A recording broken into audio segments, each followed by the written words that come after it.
ऐसा बहे। बिल्कुल दुरुस्त कह रहे हैं, लेकिन दो चीजों में फर्क कर लें। मैं आपके सामने रखूंगा दो चीजें, सुन लीजिएगा, अर्जी सुन लीजिएगा मेरी, उसके बाद जवाब दीजिएगा। पहली चीज ये है कि जो जो इन चीजों में इन्वॉल्व रहा है उस सबको हम कंडेम करते हैं, उसकी सरकोबी होनी चाहिए।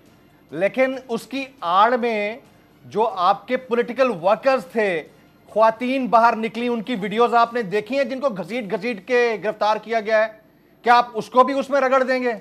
ये तो ज्यादती होगी। दो अलग चीजें सर, दो अलग चीजें। एक है प्रोपेगेंडा वॉरफेयर, एक है रियल तरीके से किसी को घसीटना। इन दोनों में फर्क कर रहे सर।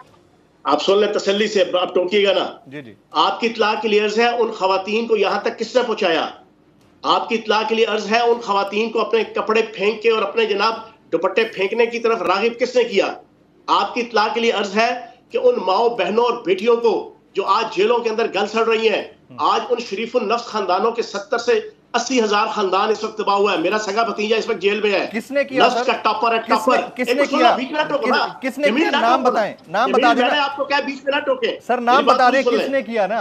अभी पूरी सुन ले ना, नाम लें उसका। इस तरह ना करें, मैं प्रोग्राम आपका इस तरह नहीं चलेगा। देखो मेरी बात सुन लो, मैंने आपसे पहले कमिटमेंट ली थी कि गुफ्तगू अच्छे तरीके से आगे लेके चलिएगा। सर मैं तो पूछ रहा हूं, नाम बता देना, उस बंदे का नाम कह दें कि इसने उसको उनको रागिब किया, नाम ले दे। सुन तो लो ना यार, बीच में तसल्ली से सुन लो। हाँ तसल्ली से सुन लो जमील जी जी बोले। मेरा सगा भांजा नस्ट का टॉपर है, टॉपर।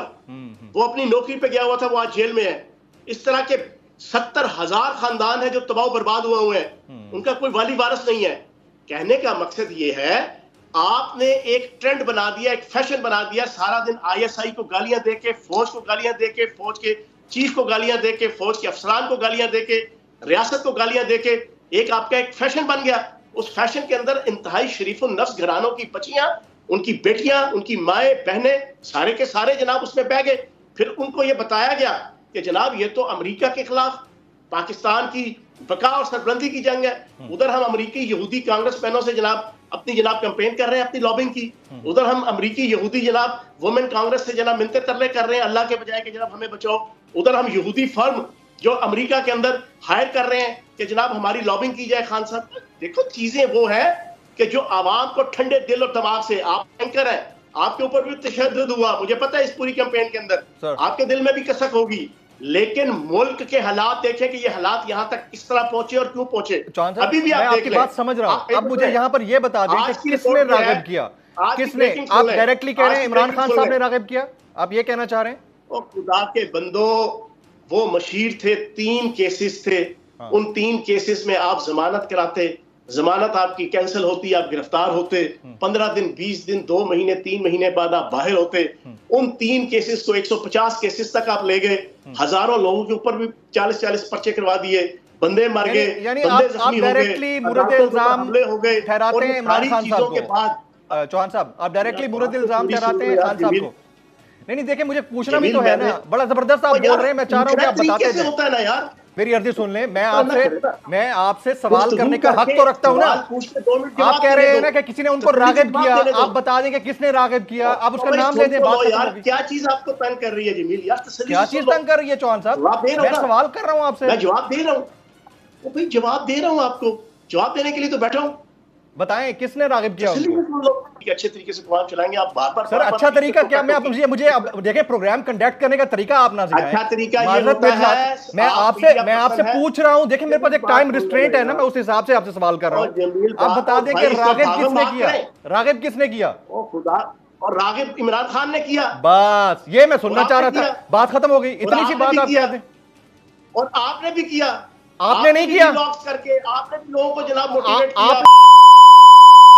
आपने नहीं किया। आपको कैसे क्लीन चिट मिल गई? अब आप आ गए इस चीज के ऊपर, आपको कैसे क्लीन चिट मिल गई एक प्रेस कॉन्फ्रेंस के बाद? हमने यहाँ बैठ के हादसे से बड़ा साल। सर मैं यही पूछ रहा हूं ना कि आप हिस्सा थे PTI का या नहीं थे?